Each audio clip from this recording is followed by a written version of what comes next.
Hello, my name's Tim Williams from the Institute of Archaeology of University College London, and I'd like to talk to you about the Central Asian Archaeological Landscape Project, an extensive project to create a digital geospatial inventory of archaeological sites across Central Asia, funded by Arcadia, a charitable foundation of Lisbeth Rawsing and Peter Baldwin. The study covers the whole of Central Asia, so the 5 Central Asian republics and the Xinjiang Autonomous Region of China. Partners are numerous institutions across the country, and this was our meeting in Samarkand in Uzbekistan, where we have a whole range of partners across the whole country working with us on the project. The aim of the CAL project is in creating these digital heritage inventories, is to preserve the archaeological and architectural archives and records through high quality digitization. There's a phenomenal set of resources here in Uzbekistan, and it's so exciting to be able to work with so many institutions here in helping to secure those archives for the future.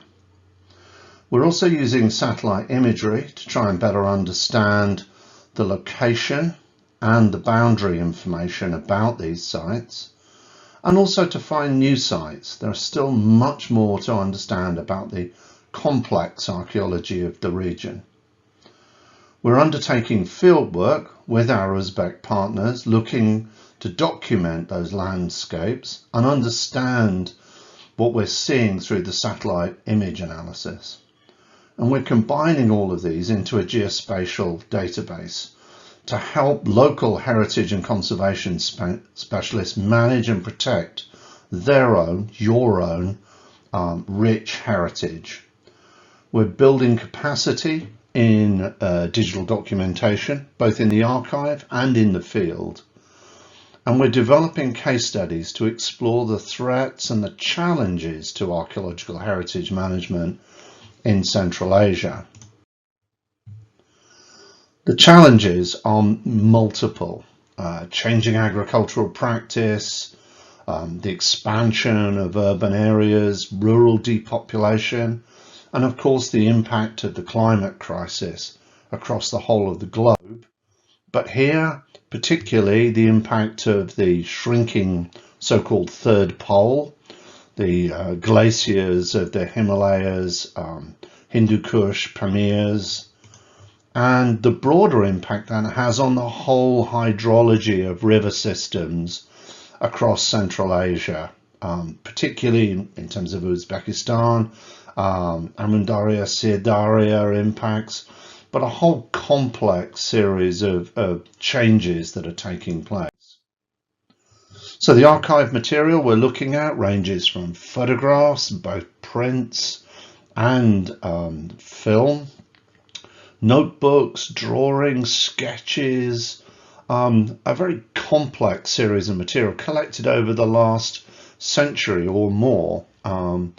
And Uzbekistan was the real center for Central Asian archaeology during the Soviet era, with Tashkent forming the real hub for the Academy of Sciences dealing with archaeology. And as a result, Uzbekistan has some of the richest and most important archives across the region. There's amazing historic imagery, Tolstoy's amazing expeditions in northern Uzbekistan and Turkmenistan with his pioneering aerial photography, incredible historical maps, many of them extremely useful for locating archaeological sites, many of which, some of which have been destroyed or damaged since these maps were drawn, and using the satellite imagery to better understand landscapes, both well-known sites. On the right is Amul in Turkmenistan, just across from the Uzbek border, vital city for that trans-Amundaria trade, but also looking out there into the deserts, into the more remote regions, which have been less explored. And the aim here is to build archaeological landscapes, so to understand not just individual sites, but the complexity of landscapes, paths, roads, field systems that make up the complexity of the rich heritage of Uzbekistan. We're also using historic satellite imagery. For example, this is the Corona imagery. So developed largely spy satellite photography in the 60s and 70s. But it gives us it's quite coarse material, but it gives us some really rich information about how landscapes have changed, particularly in the modern industrialized world. So here's a set of plots along the Amundaria bordering Uzbekistan with Turkmenistan. And we've been looking at the river system changes there. So you can see between the red and the blue in the image on the left, the changing scale, size and nature of the Amundaria over the last 50 years. And that's had an obvious impact upon archaeology, archaeological survival and the communities that live along these rivers. As I said at the outset, the project is working with lots of local partners in Uzbekistan to really develop high quality, high resolution documentation. So this includes the quality of the scanning of the archival material, but also the on-the-ground survey. So building up capacity to use unmanned aerial vehicles for documentation, photogrammetric documentation, including things like just digital photography, but also laser scanning, airborne radar, differential ground positioning systems. And so a large part of the project has been working with our partners across the region. And the bottom image is a meeting we had in Samarkand University last year, discussing approaches and techniques for this work. And the plan is to make all of the data as far as possible available on an internet platform powered by a thing called Arches, which is a multilingual platform for heritage inventory developed by the World Monument Fund and the Getty Conservation Institute. And we've been adapting that to create a multilingual framework to be able to present data at the moment in English, Russian and Chinese, but ultimately in Uzbek and the other languages of Central Asia.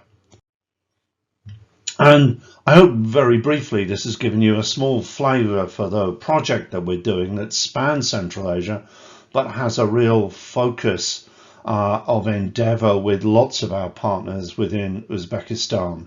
And I hope that it brings us great opportunities to develop a really solid platform for heritage management and heritage protection across the region. Thank you very much for your time. And if you're interested in more information, you can follow us on the UCL-based website or through Twitter, Facebook, Instagram, the usual kind of material. Thank you very much.